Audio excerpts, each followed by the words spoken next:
si qarsoodi ah ayaad u xadday qayb kastoo qalbigayga ka mid ah.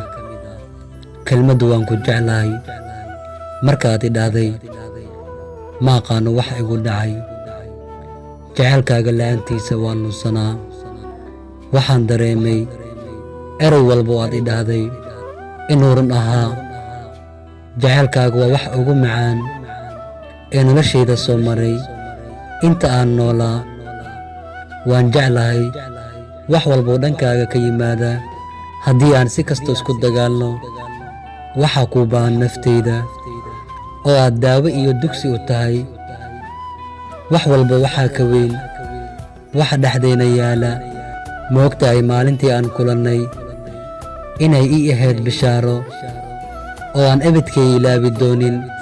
waa maalintii ay indhahayga iyo wadnahayga ku qanceen dhool caddayntaada iyo kaftankaaga macaan.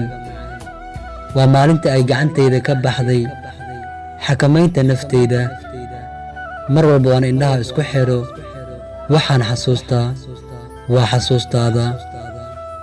mar walba waxaan jeclahay in aan ahaano kuwo isku duuban, hal hadaf iyo hal riyo ku wada nool, si aan ugu xaqiijino mowqifka aan ka leenahay nolosha, oo aan farxad ku noolaano.